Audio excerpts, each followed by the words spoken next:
Hi friends, welcome back to Nobody Knows podcast, dedicated to the ones who are still trying to figure it all out in life. I'm Juliana and I hope everyone who's listening to this is doing well. If this is your first time listening, hello and thanks for tuning in. I am Juliana and I'm a 29-year-old who has consistently felt lost in life and like I've always been behind as I navigated my 20s.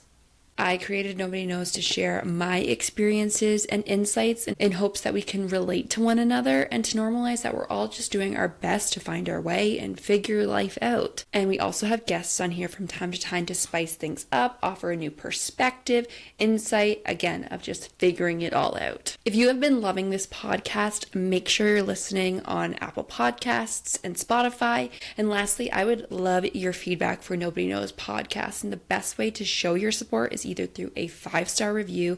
You can do that on either listening platform or by writing to me directly on Instagram at Nobody Knows Podcast or on TikTok at Nobody Knows Podcast followed by an underscore. So to kick things off, I was questioning if we should be doing an episode given everything that has happened last week in the States. Majority of listeners are in Canada. However, just because things going on down south below us are in a different country does not mean that they don't affect us. I don't know about all of you, but last week was very, I will say, difficult for me. I was definitely in the dumps. What day was the election? Was it Tuesday? So like end of day Tuesday into Wednesday. Wednesday, I literally stayed in bed and did absolutely shit all and just like felt my feels and processed everything. I think like a lot of other people, I was doom scrolling on like TikTok and Instagram. If I was on TikTok and I had seen every single TikTok, then I would go over to Instagram and do the same, and then vice versa, go back and forth. It was really not good for my mental health, but in times like that, when it feels like it's a crisis and it's like you can't believe what is happening, it's like a car accident. When you see it, you cannot look away. Your brain like needs to pick it apart, investigate it. So that's what I was doing. And you know what? I was really just trying to be kind to myself. I knew I probably wasn't coping the best of ways, but I just sort of let myself feel it and had the whole day and processed everything. There's been a lot of commentary on influencers and content creators, especially in the States. I mean, granted, some of it did trickle over into Canada, but mostly just because of the election and like people were wanting to figure out who voted for who. And it was obvious from my perspective of like who voted for who, because everyone who was literally against Trump was very vocal about that. And the content creators that I think would vote for Trump, I didn't really like see anything from them or like hear about how they were voting, anything like that. I also fell victim to like going to every content creator that I follow and like looking up what they were doing over those past 2 days to see if they had like put out a statement or any commentary on how they were voting or like their thoughts on the election. And I mean, for me, I have a really good grasp of like all the content creators that I follow. I feel like align very well with my beliefs and my values. But you know, there's always like those one or two that are like, I'm not really sure where you stand. And that's feels like kind of a problem for me. I just feel like you can't ever be too certain these days. And I would say I'm disappointed by the election results, but I'm also not surprised, sadly. If 2016 showed us anything, it's that America is slowly becoming Canada. People hate women more than they hate anything else. And furthermore, we just never want a woman in office, no matter the situation, evidently, given what happened last week. And like I said, I was looking at everyone who I followed and their content and like the statements that they were making and their stories that they were posting. And then I flipped it on myself and was like, well, have I made it very clear with like where I stand and what I believe in and what matters most to me? Because at the end of the day, that's all I can control, is how I respond, how I react, and like what content I put out into the world. And I do believe that I have a responsibility to this community and to people that follow me and enjoy my content to make it known on what I stand for and what I believe in. I'm a very big believer that if you, no matter the size of a platform, if you have a large platform, I think you have an even further responsibility, but you have a responsibility to show up and to use your platform for good in the ways in which you believe in. And that's why I follow like Lady Gaga, for an example. She, from day one, has always stood up for gay rights, trans rights, for women. She has just been such a leader for those communities. And I think she's an example of how to use your platform properly. And that is what I aspire to do and what I strive to do each and every day. Even though our community is much smaller than Gaga's, maybe one day we'll get there. But I just always want to be like that. So with that, I want to make, and I wrote this down because I want to make sure that I say this properly.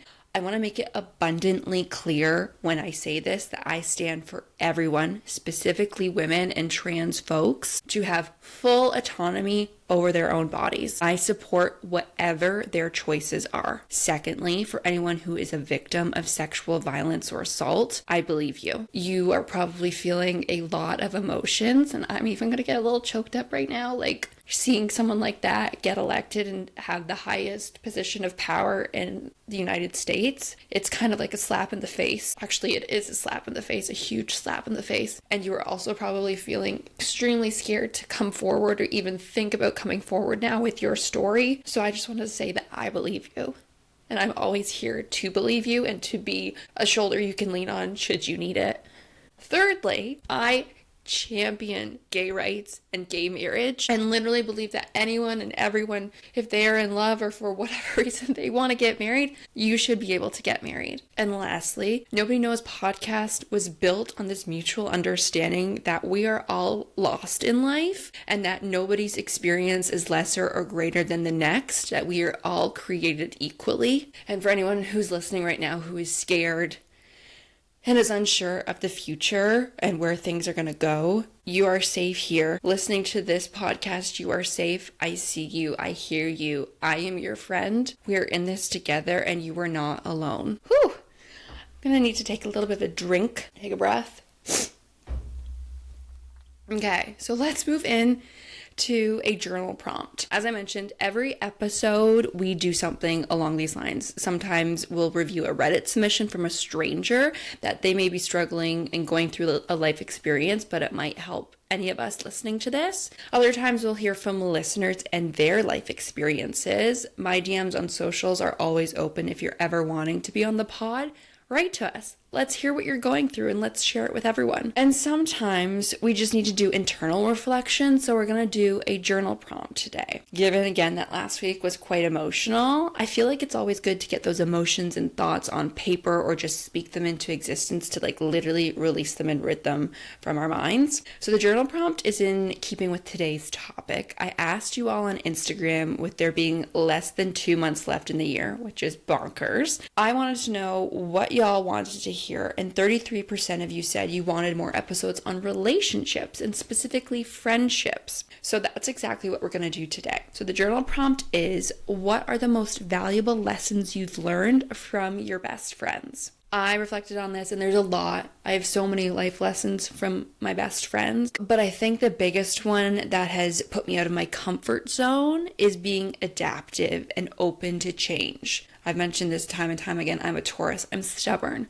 I am very set in my ways. I don't do well with change. If you listen to a few of my other episodes, you'll know that I had a lot of instability growing up in life. I have divorced parents, so I was always going back and forth from house to house. I had to understand a certain set of rules at each house, switching back and forth like every 2 days or so. So I have lived through a lot of instability and a lot of change. So now I'm kind of pushing against that and like, I hate change. But my friends have continued to challenge me to be open to that in a great and constructive way. A lot of my friends, thank God, are spontaneous. They are fun, unlike me. I mean, I'm fun sometimes, but I really like to go by the book. They don't. They like to just go with the flow, have a good time, and are up for anything. And having that energy consistently around me, again, as someone who very much likes a routine, it challenges me to shake things up. From doing so, a lot of other beautiful moments have been created by us, and I am forever grateful for those moments. Understanding change and being open to change has prepared me for these moments now that I'm going through in my friendships, in that my friends are not always around anymore. We're not spending every waking moment, every single day together. It's not that we're drifting apart, but we have our own lives going on right now, and we're not able to see each other as much as we used to. And I thought about this episode topic a week or so ago when Brendan and I threw an impromptu Halloween party, and we knew it was last minute, so we didn't anticipate too many people to come, which I'd say is fair. Again, we're like getting into our 30s, already in our 30s now, so people have lives, they have kids, they have other responsibilities that they need well in advance notice to make plans. There were some of my close friends, but not too many of Brendan's friends, and I think Brendan's parents actually had the majority of friends there, which is great. It's also nice to see people that are older than us having fun and making the time to get together. I just thought it was funny that out of everyone, Brendan's parents had the majority of friends there. Everyone also took the costumes very seriously. We all dressed up, and if you haven't seen what Brendan and I dressed up as, you can check it out on Instagram or TikTok, but I'll give you a little sneak peek here, or just blatantly tell you. Brendan and I dressed up as Monica and Chandler from Friends, but when they dress up for Halloween. So Monica was like a black cat, which is such an easy costume, and then Brendan was Chandler, and Chandler dressed up as the bunny, the pink bunny. It was supposed to be like Velveteen Rabbit, but Monica couldn't get the actual costume, so she got him essentially like an Easter bunny costume, which was pink and fluffy. And I found, honestly, such a good dupe, and I feel like our costume was kick-ass. We ate, we drank, we chatted, and we took pictures. By like midnight, 12:30, everyone had gone home. And that's when it hit me that we're officially in our adult years, which means our friendships are starting to look differently than they have in the past. A couple years ago, we were out till like 2 or 3 in the morning, partying, drinking, doing all of the things. So now to be in bed, lights out by 12:30 at night, that is such a stark difference. And I want to know if any of you have had this like aha moment where you finally realize that your friendships are changing, and what feelings have come up for you, because there's a lot of feelings that have come up for me as I've been thinking about this. First and foremost, I feel joy and happiness for having such amazing experiences and memories with my friends. I feel really grateful, and I keep having to remind myself that I've known some of my friends for over 20 years now. Just saying that, like, how lucky am I to be able to even say that? But I also feel a deep sadness. I feel resentment and fear that it feels like the time we still have together is becoming fewer and farther, that I will in time potentially even lose these friends for unforeseen circumstances. Again, that's mostly, like I said, my fear speaking. But if you go online and you read all these stories of people getting older, there is some shred of truth there. And as I was on my Googling spree, a particular quote resonated with these feelings. The quote reads, "There's a certain kind of poignancy in young adulthood when we've come to develop a mature regard for friends, and at the very same time that somehow they've started slipping away." And something that I'm grappling with, which is in relation to this topic, but also because I'll be entering a new decade next year, is being conscious that I'm getting older than I'd like to be. And my dad has always warned me about this, like for years on end, for like all 29 years of my life, specifically when I was younger. But he's like, there's going to be a point in your life when you realize you're older than you ever thought you would be. And I just always kind of brushed him off, like, yeah, for sure, whatever. Like I've said in other episodes that it felt like my young years were centuries long. And now, ever since I turned like 25, past 4 years, the time has just been rushing by. We always think that we have more time and that like, oh, that could never happen to me. Exactly what I said to my dad. I'll never turn 30. I'll never turn 22, whatever the age is. It's like that episode again from Friends where they all turn 30 and Joey's like crying and being like, why God, why us? We had a deal that I would never like turn 30, but like everyone gets older. And it's really a disorienting feeling.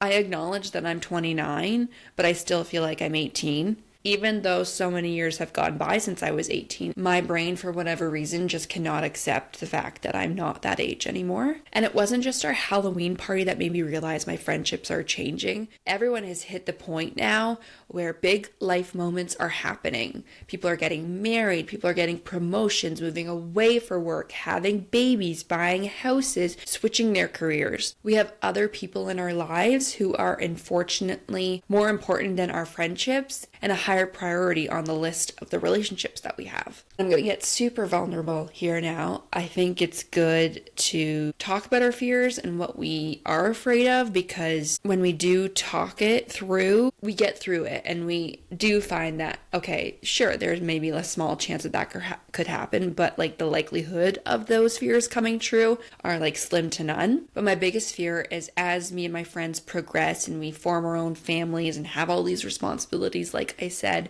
that we are all going to start drifting apart. Everyone's going to settle down with their own families, their own kids and responsibilities, and be super busy, that I'm not going to be able to relate to any of them. I've realized for some time now that I'm not sure if I ever want to have kids or be a parent. And Brendan and I have talked about this ad nauseum. He also feels the same way. But that is how we're leaning. And I fear that if all of my friends are going to have kids, that will tear us apart, because we're not going to have kids. And I feel like on some level, I'm not going to be able to relate or understand what they're going through, and that our interests and our priorities are going to be completely different. And like I said, there is some shred of truth to our fears, and I don't necessarily think that's irrational for me to be thinking about. But I also don't think that it's 100% going to happen. But I feel this way because it has been proven that's how it works when friends experience different things or travel different paths in life. They just grow apart, they drift away. And tying back to understanding that your friendships are changing and decreasing in numbers, a new research study recently found that starting at age 25, we lose more friends than we make each year. Like, how sad is that? 25 is so young. You're realistically only 5 in your adult years, and you're already losing friends. Granted, a lot of these friendships are probably superficial, meaning that you only hang out with them because you both like to go to the same bar every Friday night, or friends that don't necessarily share the same values as you or beliefs that you have, but that you're experiencing the same things at the same time. And I can attest that happened to me in some of my friendships, and they definitely diminished and we drifted apart. But that didn't really hurt, as more so it felt right and appropriate at the time. But it's the friends I'm talking about that we not only share memories and core beliefs, but outlooks on life and decades of time together. Those are the friends that I'm scared to lose. And psychologists and sociologists suggest that on the other side of 30, we keep adding casual friends. But most of us won't gain close friends like before. No more best friends. And again, the reason being is we don't have as much time nor opportunities to meet and form those deep connections. So it's kind of like a seesaw. Like at 25, you're starting to lose friends because, again, they might be, I don't want to say superficial friends, but they are more acquaintances, right? And then you have your best friends still. And then on the other side of 30, you start to pick up more of those acquaintance type friends for whatever new life experiences you're going through. And that lull that hits around our 30s stands in stark contrast to all the friend making we do in our 20s. And this quote also resonated a lot with me. It says, "The irony is at the end of this period, and as a result of the decisions our friends have helped us make, there's a lot less time for those friends." Which, think about it. Your friends are always there at those big life moments, right? Like when you first meet your boyfriend or your partner, who soon then becomes your husband, your wife, your longtime permanent partner, right? Or when you're applying for a job and you are doing your resume, chances are you're going to send it to your friend to review it. Or like when you do the job interview, maybe they are interviewing you as prep, right? And then once you hit a year there, your friends are cheering you on, congratulating you, supporting you. For all of these major life moments, your friends 100% have had a hand in getting you there. And so once you've achieved this accomplishment or hit this life milestone, it's then that you don't have as much time for them, which in a way is like so sad and bittersweet. And you don't have time for them because now you're doing this major life milestone. Once we become the boss, the spouse, the parent, it's harder for us to do the role of the friend. Husbands and wives may allow their partners to fill the role of the best friend, letting other relationships fall by the wayside. And even though having Brendan as my only best friend is something that I am actively trying to resist, I love Brendan and I would consider him one of my best friends for sure. But I have other best friends that are just as important as he is. I read about other people's stories of losing and drifting apart from friendships. And again, it's inevitable because the only constant person typically who's going to be there from when you initially meet them to the end of your life is your romantic partner. And again, before we all come down my throat, this is a huge generalization. This is not guaranteed for everyone.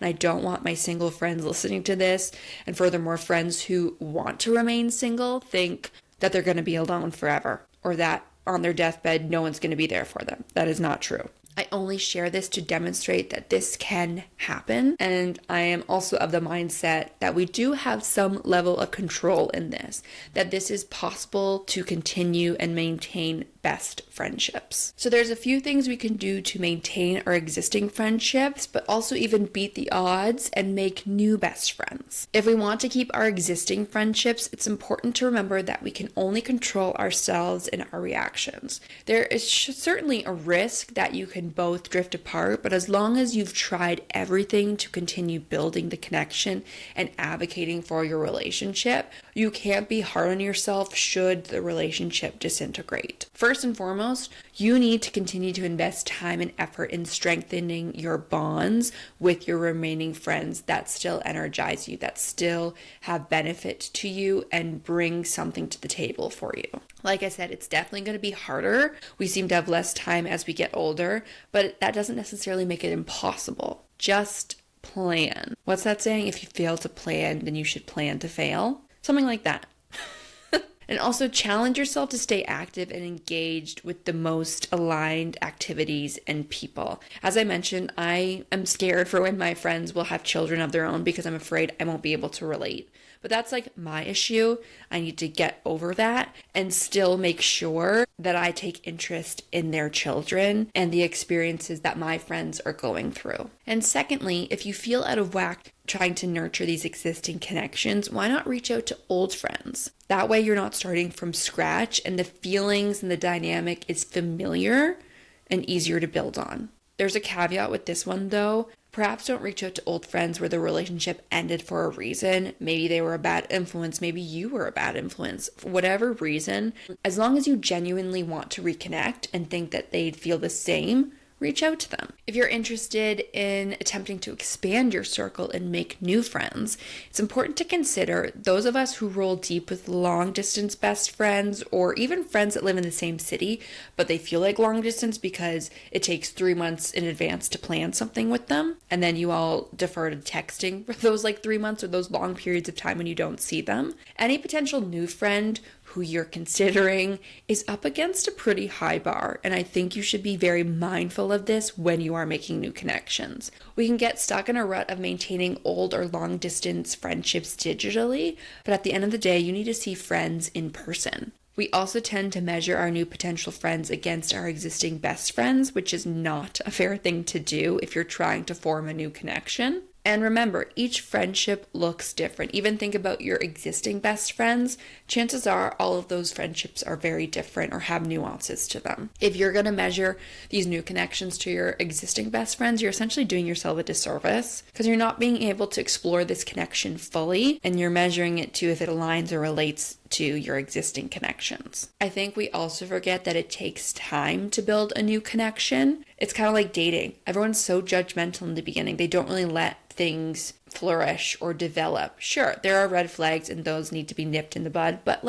give it some time and just take a breather and take the pressure off. There is no pressure. You don't need to know in the first 30 seconds if you're going to be best friends with this person. I also think about the friends I've had for over 20 years, and I'm still learning things about them that I never knew.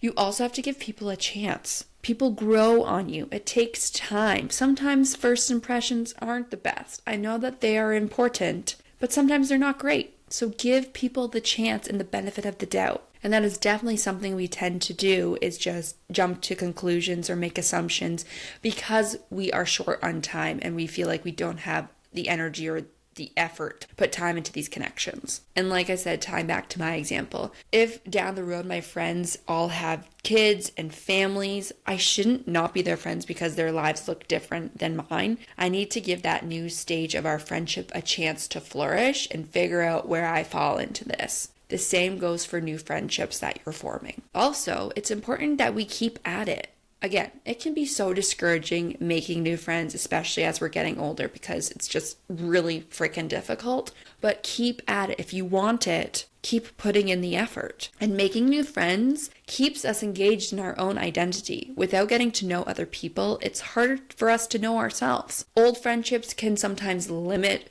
who we can be based on who we've always been with them, right? But new friendships can help us focus on who we are now and who we want to become. And while this can be a deeply emotional process, it's also a powerful opportunity for personal growth and self-discovery. And it's a chance to grow, redefine yourself, explore new interests, and form new connections that are authentic. Like I said, the feelings of loneliness and feeling like you're the only person on this planet that's trying to form new connections are real and they are valid. But so is the potential for a richer and more fulfilling quality of life. And if you're wondering how you can get out there, be open to change. Hello, it's what I was talking about at the very beginning of this episode. I'm so grateful that I've been challenged to be open to change. Embrace change and be willing to put yourself out there with the right people, even if it's uncomfortable and even if it means letting go of draining friends. Second is seek new and authentic connections. Put yourself out there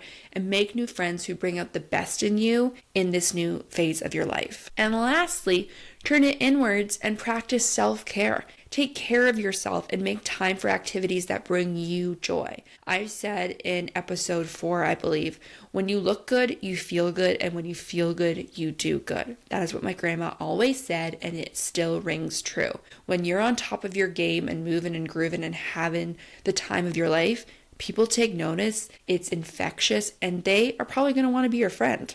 So that's all she wrote for today, folks. As always, I'd love your feedback on this episode, and I'd love to know where you're at in your friend journey. Are you nurturing your existing relationships, or are you on the hunt and putting yourself out there for new connections? If you're listening on Spotify, answer the poll and let me know there. You can also comment on YouTube.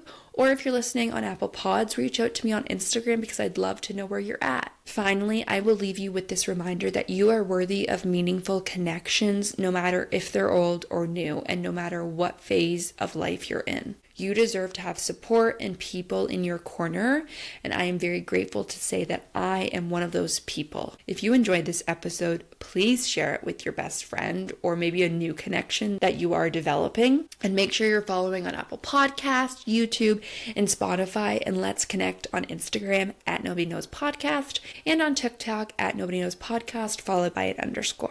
Until next time, friends. Bye.